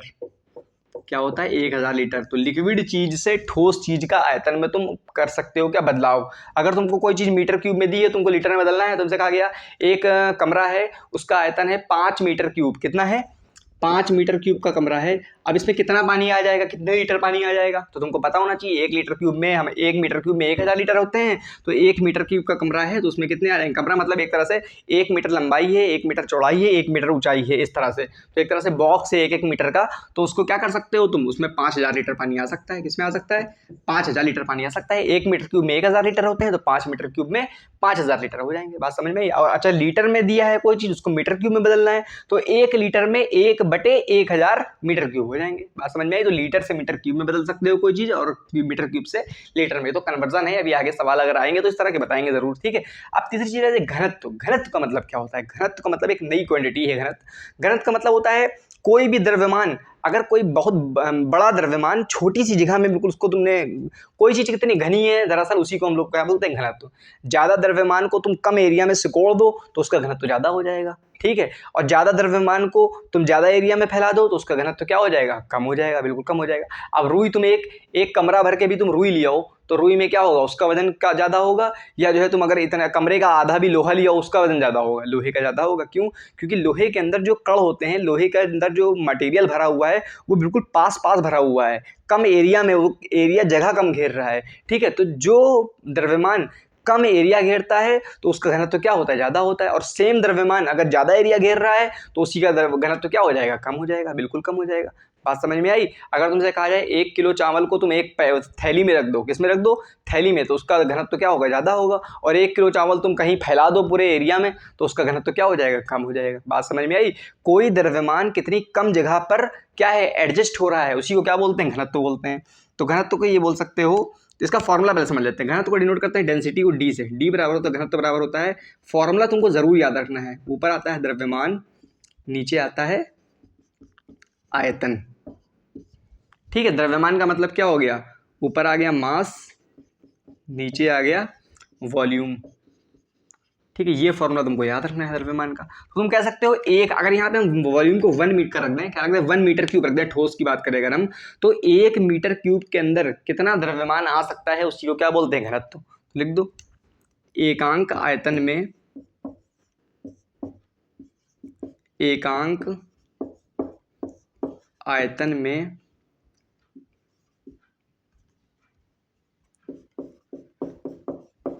जितना द्रव्यमान आ सकता है उसे घनत्व कहते हैं। बात समझ में आई? मतलब अगर वॉल्यूम 1 मीटर क्यूब रख दिया, उसके अंदर जितना द्रव्यमान होगा वो किसके घनत्व के बराबर हो जाएगा। इसकी भी यूनिट तुमको पता होना चाहिए। हमने बोला तुमको 7 बेसिक यूनिट पता है, तो दुनिया की सारी यूनिट तुम लिख सकते हो। कैसे? देखो, मास, द्रव्यमान की यूनिट क्या होती है? किलोग्राम, लिख दिया तुमने। ठीक है। आयतन की यूनिट क्या होती है? Metre cube. ये तो ठोस के लिए हो गया। अच्छा, इसका एक और यूनिट भी हो सकती है। अगर मान लो वो जो आयतन है वो ठोस चीज ना हो, लिक्विड चीज हो, तब क्या रखोगे? देखो, तब द्रव्यमान तो आना ही आना है, चाहे लिक्विड चीज हो चाहे जो चीज हो, तो किलोग्राम तो ऊपर रखना ही रखना है। ठीक है। और नीचे क्या है? वॉल्यूम। तब क्या हो जाएगा? वॉल्यूम लीटर रख दोगे, तो इसकी एक यूनिट क्या हो सकती है? किलोग्राम पर लीटर भी हो सकती है। लेकिन एसआई यूनिट तो हमेशा क्या रहेगी? किलोग्राम पर मीटर क्यूब। क्यों? क्योंकि तुम तो लीटर को भी मीटर क्यूब में बदल सकते हो, या मीटर क्यूब को भी लीटर में बदल सकते हो। ठीक है। तो ये हो गया तुम्हारा घनत्व के बारे में, आयतन के बारे में, द्रव्यमान के बारे में और भार के बारे में। अभी तापमान के बारे में समझ लेते हैं कि कौन से तापमान की एक यूनिट को दूसरी यूनिट पे कैसे बदलते हैं। इसको नोट कर लीजिए इतना।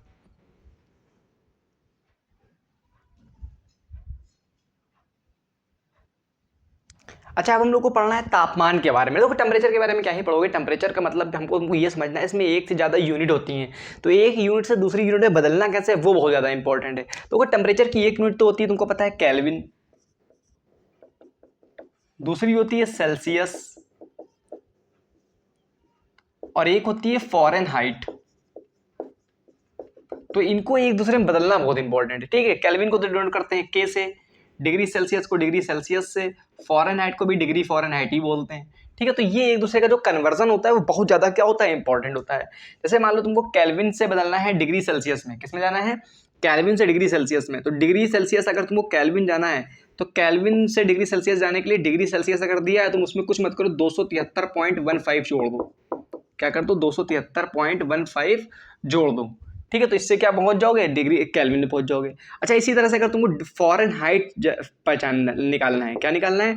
फॉरेन हाइट, और डिग्री सेल्सियस निकालना, वो दिया है तुमको, तो क्या करो? कुछ मत करो, 9/5 डिग्री सेल्सियस प्लस में 32, ये कर दो। तुम क्या पहचान जाओगे? फॉरेन हाइट निकाल दोगे। 9/5 डिग्री सेल्सियस प्लस 32। केल्विन अगर तुमको निकालना है तो डिग्री सेल्सियस में 273.15 जोड़ दो, और अगर तुमको फॉरेन हाइट निकालना है तो 9/5 डिग्री सेल्सियस करो, उसमें प्लस क्या जोड़ दो? 32 जोड़ दो। अब एग्जाम्पल करते हैं, कुछ समझ में आ जाएगा। जैसे मान लो तुमको दिया है 5 डिग्री सेल्सियस। अब इसको तुमको केल्विन में बदलना है, तो केल्विन में बदलने के लिए क्या करो? डिग्री सेल्सियस को क्या करोगे तुम? इसमें 273.15 जोड़ दोगे, 278.15 क्या हो गया? केल्विन हो गया। इसी तरह से अगर इसको तुमको foreign height, degree foreign height में बदलना है, तो कुछ नहीं करना है, 9/5 डिग्री सेल्सियस में क्या है? 5 प्लस 32 कर दिया, तो 5 से 5 कैंसिल हो गया, 32 और 8 40 और 1 41 हो गया डिग्री फॉरेन हाइट। तो बात समझ में आई? तो फॉरेन हाइट वाला फॉर्मूला ज़्यादा इंपॉर्टेंट है, क्योंकि ये वाला तो तुमको याद होगा कि 273.15 जोड़ते हैं तो क्या आ जाता है?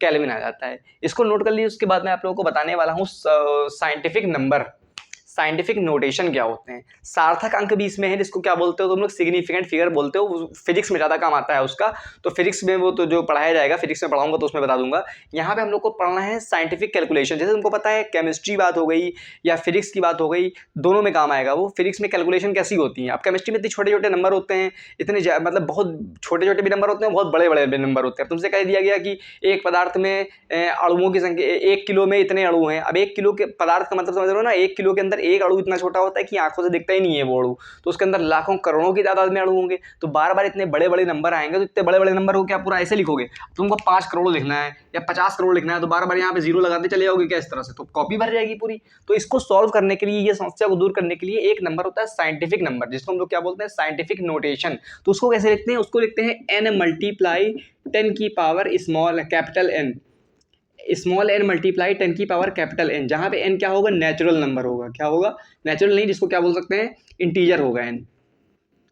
इस तरह से, मतलब गुणे 10 की घात। तुमको देखा होगा, तुमने इस तरह से लिखा होता है 3.6 इंटू 10 की पावर -5 या 3.7 इंटू 10 की पावर 72, कुछ भी लिखा होता है, मतलब इस तरह से। तो तुमने देखा होगा इस तरह के जो नंबर लिखे होते हैं उनको बोलते हैं साइंटिफिक नंबर। इससे हमारी कैलकुलेशन आसान हो जाती है। बहुत बड़े नंबर को भी इस तरह से लिख सकते हो, और जब नंबर बहुत ज़्यादा छोटे होते हैं तो भी इस तरह से लिखना क्या होता है? फायदा होता है। अब इनका कैलकुलेशन भी आना चाहिए। इस तरह के दो नंबर को मल्टीप्लाई करना, प्लस करना, डिवाइड करना, माइनस करना, ये सब बातें भी आना चाहिए। तो उसी को हम लोग क्या बोलते हैं? Scientific calculation. ठीक है। तो वो हम लोग करते हैं आगे। वो केमिस्ट्री में भी काम आएगा और फिजिक्स में भी काम आएगा। अब देखो हम लोग पढ़ने वाले हैं साइंटिफिक कैलकुलेशन। साइंटिफिक कैलकुलेशन करने के लिए तुमको सिर्फ दो चीजें पता होना चाहिए। क्या पता होना चाहिए? दो बातें, ये दिमाग में बैठा लो। जब पॉइंट, पॉइंट का मतलब समझते हो ना, दशमलव, लेफ्ट से राइट शिफ्ट करेंगे, मतलब लेफ्ट से राइट ले जाओगे पॉइंट को, तो क्या होगी? पावर माइनस होगी। और जब पॉइंट को राइट से लेफ्ट लाओगे, दाएं से बाएं लाओगे, तो पावर क्या होगी? ऐड होगी। मतलब लेफ्ट से राइट ले जाओगे तो पावर माइनस होगी, और राइट से लेफ्ट लाओगे तो पावर ऐड होगी। बस ये दो बातें ध्यान रख लो, सारी साइंटिफिक कैलकुलेशन कर लोगे। अब ये नंबर है, इस नंबर को तुमको साइंटिफिक नंबर में बदलना है। साइंटिफिक नंबर तो बता चुके हैं इस तरह का होता है, n मल्टीप्लाई 10 की पावर n फॉर्म का। जो 10 की घात होगी वो हमेशा पूरी नंबर होना चाहिए, और ये पॉइंट कुछ भी हो सकता है। तो ध्यान रखना, कभी भी पॉइंट होगा, पॉइंट जो है जस्ट पहले नॉन जीरो डिजिट के बाद में लगेगा, पहले अशून्य अंक के बाद में लगेगा। पहला अशून्य अंक कौन सा है? बाकी सब तो शून्य है। यहाँ पे पहला अशून्य 9 है, तो 9 के जस्ट बाद पॉइंट होना चाहिए। यहाँ पे पहला अशून्य अंक कौन है? 1, तो पॉइंट यहाँ पे गलत जगह है, यहाँ पे होना चाहिए। यहाँ पे पहला अशून्य अंक कौन है? ये कौन है? 9 है, 9 के बाद होना चाहिए। अब देखो यहाँ पे तुम कहोगे यहाँ तो पॉइंट दिख ही नहीं रहा है। अरे पॉइंट नहीं दिख रहा है, इसका मतलब ये इस तरह से लिखा है ना, जब कोई नंबर 1 होता है, 1 को क्या लिख सकते हैं? 1.0। जब किसी नंबर में पॉइंट नहीं लगा है, तो इसका मतलब जो सबसे लास्ट वाला नंबर है उसके बाद में लगा है पॉइंट। बात समझ में आई तुमको? यहाँ पे पॉइंट लगा होगा, यहाँ पे लगा होगा पॉइंट, ठीक है। अब इसको हमको बदलना है किसमें? साइंटिफिक नंबर में। तो तुमको पता है पॉइंट कहाँ होना चाहिए? पॉइंट पूरा यहाँ से किसका? पहले अशून्य अंक के बाद में होना चाहिए। इसको कैसे लिखोगे? 5.678 लिख दिया तुमने। अब मल्टीप्लाई कर दिया, जहां तक अशून्य अंक है वहां तक लिख दो, उसके बाद 10 की पावर करो। अब पॉइंट तुमने कितना खिसकाया है? 1 2 3 4 5 6 7 8 9 10 पॉइंट खिसकाया है। और राइट से लेफ्ट लाए हो, राइट से लेफ्ट लाने में पावर ऐड होती है कि जुड़ती है? तो पावर ऐड होती है। देखो राइट से लेफ्ट में लाते हैं, पावर ऐड होती है। कितनी पावर ऐड होगी? 10 नंबर खिसकाया है, तो 10 की पावर क्या लगा दो? 10 लगा दो। बात समझ में आई? ये हो गया साइंटिफिक नोटेशन सही से। अब इसकी बात करते हैं। यहाँ पे पॉइंट होना चाहिए था, यहाँ पे पहले अशून्य अंक के बाद में, ठीक है। लेकिन पॉइंट यहाँ पे कितना खिसकाना पड़ेगा उसको? 1 2 3 4 5 6 7 7 खिसकाना पड़ेगा। अब ये हो जाएगा 9.81 10 की पावर। अब लेफ्ट से राइट गए हैं तो पावर माइनस होगी, 10 की पावर -7 कर दो। बात समझ में आई? जितने नंबर शिफ्ट करो उतनी पावर कर दो। अब देखो यहाँ पहले से ही पावर है, कोई दिक्कत नहीं, लेकिन फिर भी यहाँ पे पॉइंट कहाँ होना चाहिए? यहाँ पे होना चाहिए। 1.67, बाकी पूरा लिख डालो जो भी है। 7 8 9 5, ज्यादातर 2 नंबर तक की लिखोगे ना तब भी सही माना जाएगा। पॉइंट के 2 नंबर तक लिखो, ठीक माना जाता है। लेकिन हम तुमको समझाने के लिए भी बता रहे हैं, लिख देते हैं यहाँ पे, ठीक है। अब ये 10 की घात -12 तो पहले से ही यहाँ पे है। अब पॉइंट तुम राइट से लेफ्ट लाए हो, राइट से लेफ्ट लाने में पावर क्या होती है? ऐड होती है। कितना ऐड होगा? 2 नंबर किसका आया? 2 ऐड कर दो इसमें बस। तो क्या हो गया? 1.677। अरे हम 2 ही पॉइंट तक लिख रहे हैं, चलो। 10 की power -12 plus 10 plus 2 minus plus minus, 12 में से 10 गए, 12 में से 2 गए, 10 बचे। वो भी किसका बचेगा? माइनस का, क्योंकि माइनस वाला नंबर क्या है? बड़ा है, ठीक है। इसकी बात करते हैं, चलो। यहाँ पे देखो पॉइंट पहले से ही है, लेकिन तुमको पॉइंट होना कहाँ पे चाहिए था? यहाँ पे होना चाहिए था। 10 की पावर भी पहले से, कोई दिक्कत नहीं। तुमको पॉइंट ले जाना है 9 के बाद में, ठीक है। ये हो जाएगा 9.1 मल्टीप्लाई 10 की पावर 12 तो पहले से ही है। अब यहाँ पे तुमने कितना पॉइंट खिसकाया है? 1 2 3 4 पॉइंट। लेफ्ट से कहाँ ले गए हो? राइट ले गए हो। लेफ्ट से राइट जाते हो तो पावर क्या होती है? माइनस होती है। तो माइनस कितना करना पड़ेगा तुमको? 1 2 3 4 माइनस करना पड़ेगा तुमको। 4 नंबर है यहाँ पे, तुम ले गए हो तो 9.1 इंटू 10 की पावर 8। ये हो गया साइंटिफिक नंबर। तो अब तुमको साइंटिफिक नंबर समझ में आ गया किस तरह से क्या बदलना होता है। अगर कोई नंबर नॉर्मल नंबर दिया है, बहुत बड़ा नंबर है या बहुत छोटा नंबर है, तो उसको साइंटिफिक नंबर में कैसे बदलते हैं, ये बात समझ में आ गई। अब दो साइंटिफिक नंबर को मल्टीप्लाई करना और डिवाइड करना, प्लस करना, माइनस करना, ये होती है कैलकुलेशन। कैलकुलेशन तुम्हारी बहुत फास्ट होना चाहिए। किसके लिए? फिजिक्स और केमिस्ट्री के न्यूमेरिकल के लिए। तुम लोग की सबसे बड़ी दिक्कत जो आती है केमिस्ट्री और फिजिक्स में न्यूमेरिकल करते समय, तुम लोग की कैलकुलेशन फास्ट नहीं होती। तो 20 तक की टेबल याद करो, कैलकुलेशन की कोई जरूरत ही नहीं। और उसके बाद तो कैलकुलेशन का कोई तरीका तो है नहीं, तुम सवाल करोगे तो प्रैक्टिस से ही आएगा। तरीका तो बता दिया है, अब इस तरीके को तुम खाली सुन लोगे तो कोई दिक्कत फायदा नहीं है। तब तक इसको तुम क्या ना करो, प्रैक्टिस करो। प्रैक्टिस ना करो तो इतना डिटेल में तुम लोगों को बता रहा हूँ ना, कैलकुलेशन वगैरह सब बच्चों वाली बातें ना, 9th क्लास में ही सिखाते हैं ये सब।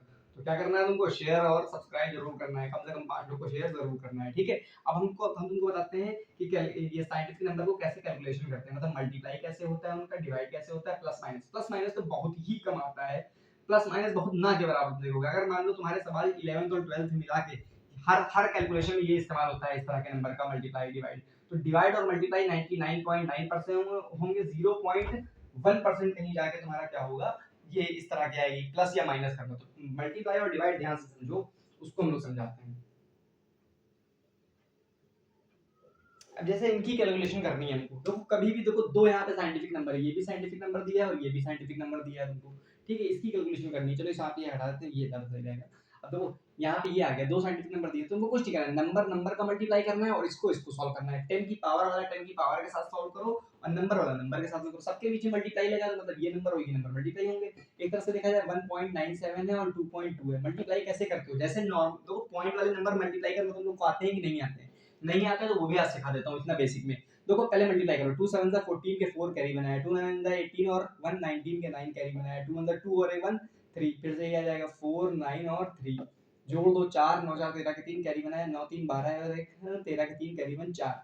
अब सबसे बड़ी दिक्कत पता है क्या होती है बच्चों को, कि पॉइंट कहाँ पे लगाना है। आधे लोग क्या करते हैं, ऊपर 2 है नीचे 1 है, तो 3 नंबर बाद यहाँ से गिनने के, सीधे हाथ से 3 नंबर गिनना है तुमको। ऊपर 2 नंबर के बाद में है, नीचे वाले नंबर में 1 नंबर के बाद में, तो सीधे आंसर में 1 2 3 टोटल 3 हो गया ना, 3 नंबर के बाद से सीधे हाथ से इधर लगा देना है पॉइंट। तो ये इन दोनों का मल्टीप्लाई करने पर आया 4.334 मल्टीप्लाई। अच्छा 10 की पावर -12 है और यहाँ पे 10 की पावर 10 है। कोई ऐसा महान तो नहीं है जिसके दिमाग में ये आ रहा हो कि 10 हम 100 कर देते हैं और -12 हम 120 कर देते हैं। देखो जब दो नंबर सेम होते हैं, आधार सेम होते हैं, बेस सेम होते हैं, तो पावर जो निशान उनके सामने लगा है वही निशान होता है, ऐड हो जाती है पावर। कैसे? देखो ये नंबर तो हो गया इसका काम, इसको ऐसे लिखा रहने दो। ये 10 दोनों में से एक ही बार लिखा जाएगा बस। जब आधार सेम होते हैं इसको एक बार लिखो, पावर ये माइनस में है तो माइनस में रखो, बीच में प्लस का निशान लगाओ, ये प्लस में है तो प्लस में रख दो। ठीक है, तो ये हो गया 4.334 मल्टीप्लाई 10 की -12 और प्लस 10 कितने हुए, माइनस कर दो, सॉल्व हो गया। अब इसको सॉल्व करना है, देखो हम क्या करेंगे, 16 का टेबल हमको आता है, कितना आसान है मेरे लिए, 16 छंग 96 96। अच्छा यहाँ पे एक और नंबर के बाद में पॉइंट नहीं लगा, यहाँ पे सीधे हाथ से एक नंबर के बाद में लगा, तो आंसर में भी सीधे हाथ से एक नंबर बाद, दो कितना आसान हो गया। टेबल अगर 20 तक आते हुए तो कोई दिक्कत नहीं। अब ये 10 की पावर -2 है और ये 10 की पावर -7 है। तुमको पता होना चाहिए 9.6 10 की पावर एक ही बार लिखी जाती है, ये -2 है तो -2 होगा, -7 है तो -7 लगा दो, माइनस माइनस मिलके क्या हो जाएगा, प्लस हो जाएगा। 10 की घात 7 और 2 9, निशान तो माइनस का ही आता है, तुमको पता है प्लस माइनस करने में जो नंबर बड़ा होता है उसका निशान आता है। यहाँ 7 बड़ा है, 7 से पहले माइनस तो माइनस लगा दिया। आई बात समझ में अच्छे से? आ गई। इधर आओ, हमको तो 18 का टेबल आता है, तो 18 के टेबल हम सीधे पढ़ लेंगे, यहाँ पॉइंट वॉइंट देखेंगे नहीं। 18 11 18 के 8 कैरी है 1। 18 सत्ते कितना होता है पता है तुमको? 18 144 होता है, 18 सत्ते होता है 126। कितना होता है? 126 होता है 18 सत्ते 126। और ये एक 127 के साथ कैरी आया 12, 18 अट्ठे 144 हुआ। कितना हुआ? 144। 18 अट्ठे अब 144 और 12 कितने हुए? 144 2 146, 146 10 156, 156 के 6 कैरी है 15, 18 3 54, 54 5 कितने होते हैं? 59, 59 10 69। लो लिख लिया पूरा नंबर, मल्टीप्लाई हो गया। या लिखना चाहो मल्टीप्लाई अभी शुरुआत में ऐसे कर सकते हो मल्टीप्लाई, कोई दिक्कत नहीं। 3871 है, इसको 18 से मल्टीप्लाई करो। 8 बंदा 8, 8 7 56 के 6, 80 लाया 5, 8 8 64 5, 69 के 9, 80 लाया 6, 8 3 54 6, 60, 1 बंदा 1, 1 7 7, 1 8 Z, 1 3 3, 8 7 9 7 16 के 6, 80 लाया 1, 8 1 9 7 6 3 9। क्या हो गया, गलत हो गया क्या? 18 3 54, 54 5 कितने होते हैं? 59, 59 10 69 सही तो है। 8 1 8, 8 7 56 के 6, 80 लाया 5, 8 64, हाँ 8 64 5 69 के 9, 80 लाया 6, 8 3 54 6, 60, 1 1 1, 1 7 7, 1 8 8, 1 3 3। ठीक है, तो हाँ ये हो गया तुम्हारा कितना, 8 7 9 7 16 के 6, 80 लाया 1, 8 1 9 6 3 9, सही नहीं आएगा, 9 9 6 7 8। ठीक है, टेबल याद कर लोगे, इसका कोई दिक्कत नहीं। अच्छा देखो पॉइंट यहाँ पे 3 नंबर के बाद में, यहाँ 1 नंबर के बाद में, तो आंसर में कितने नंबर के बाद में? 4 नंबर के बाद में सीधा बस मल्टीप्लाई 10 की पावर 10 और 8 18 मिलकर सीधे लिख दो। कैलकुलेशन जैसे जैसे तुम करते रहोगे सवाल, कैलकुलेशन तो भाई स्पीड क्या होती जाएगी, ज्यादा होती जाएगी। अब इसको मल्टीप्लाई करना है 6.03 6.023 और इसको मल्टीप्लाई करना है 1.67 से, तो मल्टीप्लाई कर लो। 7 3 21 के 1 2, 7 9 14 2 16 के 6, हंसी लाया 1, 7 0 0 1 7 6 42, 6 3 18 के 8 कैरी 1, 6 2 12 और 1 13 के 3 कैरी 1, 6 0 0 1 6 6 36। अब ये 1 से मल्टीप्लाई करना है, 1 3 3 1 2 2 1 0 0 1 6 6 1 6 8 14 के 4, हंसी लाया 1 3 3 6 और 2 8 5 10 के 0 कैरी 1 6 3 9 और 1 10। पॉइंट यहाँ पे 3 है, यहाँ पे 2 है, 3 2 5 नंबर बाद लगेगा। तो 10, अभी देखो बहुत ज्यादा नंबर है तो हम सिर्फ 2 ही तक लिखेंगे, 10.05। इस तरह से तुम क्या कर सकते हो, शॉर्ट भी कर सकते हो। कैलकुलेशन आसान करने के लिए सारे नंबर लिखने की क्या जरूरत है, पॉइंट के बाद 2 नंबर तक की बस तुम ध्यान दिया करो। तो 10.05 और मल्टीप्लाई, यहाँ तो 10 की पावर एक ही है तो इसको कोई सॉल्व ही नहीं करना है, ऐसे ही लिख दो। तो देखो ये हो गया। अच्छा इसको चाहे तो और सही से भी लिख सकते हैं। कैसे? तुमको पता होना चाहिए पॉइंट जो होता है वो पहले नॉन डिजिट के बाद होना चाहिए, यहाँ पे होना चाहिए, तो यहाँ कर दो कोई दिक्कत नहीं। 1.005 और मल्टीप्लाई 10 की पावर क्या है 23 है, और तुमको राइट से लेफ्ट पॉइंट लाया हो तो प्लस और करना पड़ेगा 1, तो 1.005 इंटू 10⁻²4 एक तरह से देखा जाए तो लगभग ये इसको भी 1 ही लिख सकते हो। बात समझ में आई? तो इस तरह से कैलकुलेशन क्या होनी चाहिए तुम्हारी, बहुत फास्ट होना चाहिए।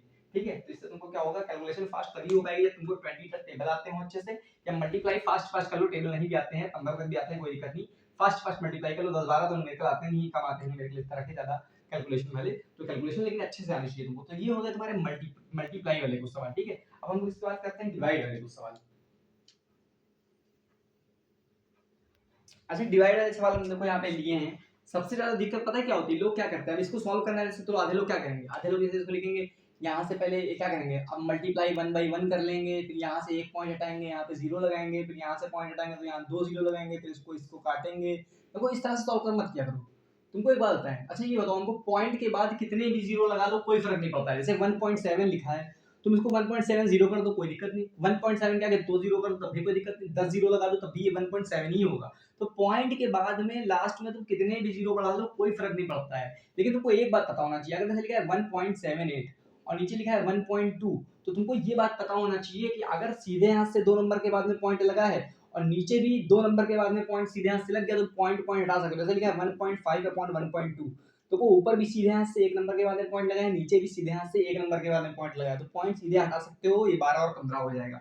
बात समझ में आई? इसी तरह से हम इसका इस्तेमाल करेंगे इस बात का। कैसे? तो अब इसमें देखो क्या है, इसको पॉइंट हमको गायब करना, सबसे पहला काम होता है पॉइंट को गायब करना, तभी आसान होता है सॉल्व कैलकुलेशन। ठीक है, ऊपर देखो पॉइंट जो है 2 नंबर के बाद में लगा है सीधे हाथ से, नीचे 1 नंबर के बाद में लगा है, और अभी हम तुमको बता चुके हैं पॉइंट के आगे कितने भी 0 लगा दो कोई फर्क पड़ता है? नहीं फर्क पड़ता है। तो हमने यहाँ पॉइंट के आगे सिर्फ एक ही 0 लगाया, इसलिए लगाया एक ही 0। देखो ये भी 2 नंबर के बाद में हो गया सीधे हाथ से, ऊपर भी, तो यहाँ से ये हटा दिया। अब कैलकुलेशन क्या हो गई, बहुत आसान हो गई हमारे लिए। ठीक है, तो ये वाला ट्रिक अपनानी है हमको, ये पॉइंट का एडजस्ट करने के लिए। देखो ऊपर 1 नंबर के बाद में पॉइंट है, नीचे 2 नंबर के बाद में पॉइंट है, अगर हम यहाँ पे एक 0 लगा ले किसी को कोई फर्क, यहाँ से पॉइंट हटाया, यहाँ से और वालों को पहले एडजस्ट कर लो।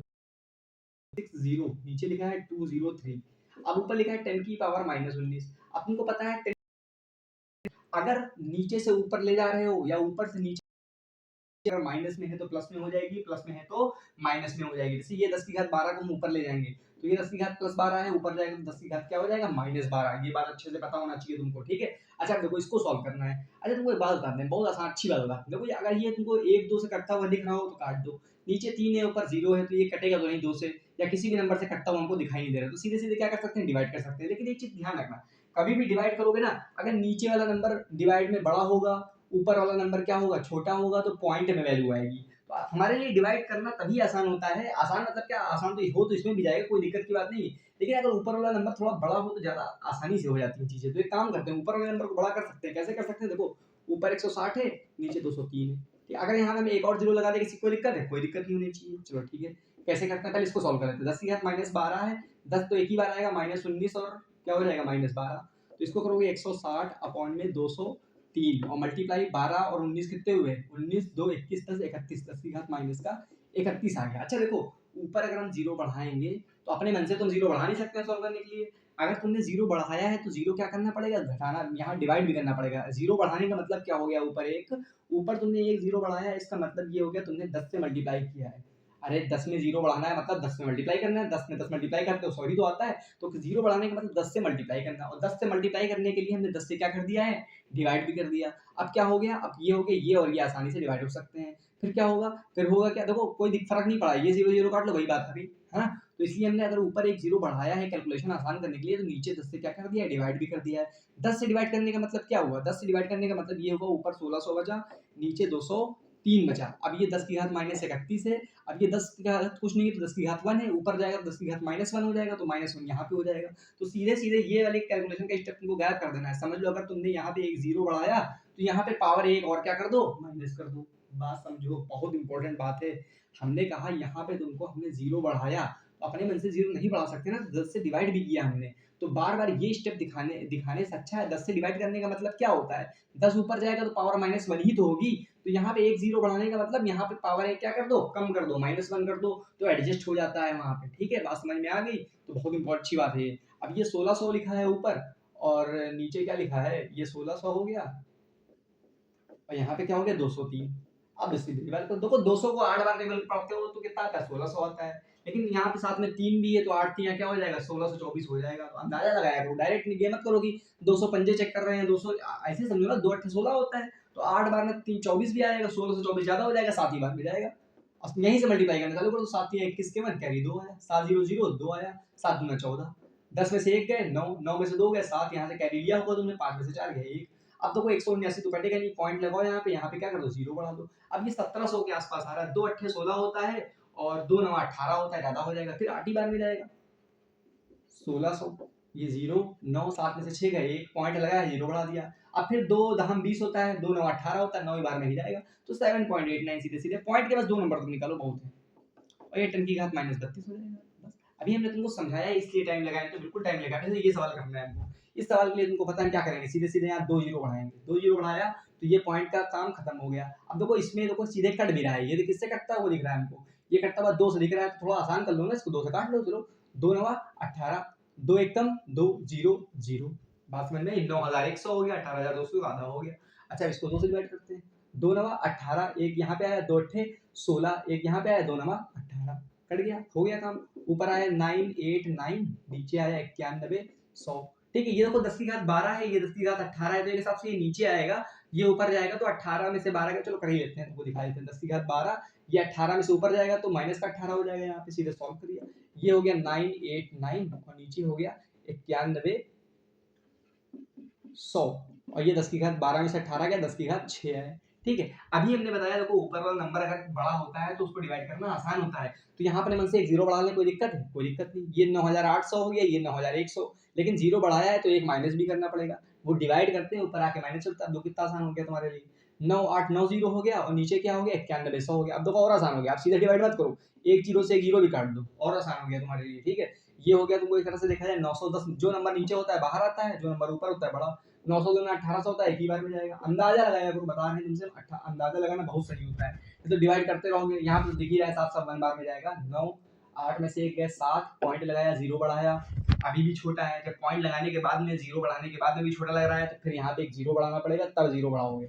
बात समझ में आई, ठीक है। अब देखो ये हो गया 8000 के आसपास, क्या हो गया 8000 के आसपास, ये है 900, 900 दहम क्या होता है 900 के आसपास है, 910 के आसपास 9100 आएगा 10 बार में, 10 बार में कितना आएगा 9100, तो 8 बार में चेक कर लेते हैं, 8 0 0 8 एकम 8 8 8 9 72, तो हाँ हो गया काम, 8 बार में जाएगा। बस पॉइंट के 2 नंबर से निकालो बहुत है, 1.08 और 10 की घात 5 आ गया। तो ये होता है डिवाइड वाले सवाल में, तो कैलकुलेशन की तो कोई वो नहीं है, हद नहीं है, तुम करते जाओ प्रैक्टिस और तुम्हारी कैलकुलेशन क्या होती जाएगी, फास्ट होती जाएगी। पहाड़ याद कर लोगे, इस तक टेबल याद कर लोगे तो कैलकुलेशन और फास्ट हो जाएगी। अब ये बहुत ज्यादा लंबी हो रही है वीडियो, तो प्लस माइनस वाला कभी बाद में बता देंगे, प्लस माइनस वाला ज्यादा इस्तेमाल आएगा ही नहीं कभी आपका, तो फिजिक्स में वो आ जाएगा जब सार्थक अंक सीखोगे, जिसको बोलते हैं सिग्निफिकेंट फिगर, वहां बता देंगे, ठीक है। तो इतना ये मल्टीप्लाई वाला जो वो कैलकुलेशन हो गई, ये फिजिक्स में भी बहुत काम आएगी कैलकुलेशन, और केमिस्ट्री में भी बहुत काम आएगी, न्यूमेरिकल्स के लिए समझ लो ये बहुत इंपॉर्टेंट कैलकुलेशन आपको आना, ठीक है। तो इस तरह की कैलकुलेशन मैंने बिल्कुल बेसिक से बताई है। अब वीडियो बहुत लंबी हो रही है इसलिए आगे नहीं पढ़ाते हैं, आगे जो है अगले वीडियो में पढ़ाएंगे लोग, तो ठीक है। आप लोग क्या करना है, व्हाइट वाला बटन दिख रहा है सब्सक्राइब, उसको जरूर करना है, और 5 लोगों को तो जानते ही होगे ना जो तुम्हारे क्लास में पढ़ते हैं, उनको शेयर क्या करना है, जरूर करना है। सारे बटन दिख रहे हैं, सब बटन दबा देने हैं, इतनी मेहनत से आप लोगों को इतना डिटेल में बिल्कुल बेसिक से पढ़ा रहा हूँ, यहाँ बोर्ड तक बने रहो, टॉपर बन जाओगे, 11th और 12th दोनों पढ़ोगे तो पक्का टॉप कर जाओगे, ठीक है। तो सब्सक्राइब जरूर करना है और शेयर जरूर करना है। तो चलिए मिलते हैं अगली वीडियो में किसी दूसरे टॉपिक के साथ में, इसी का अगला पार्ट पढ़ते हैं। Thank you.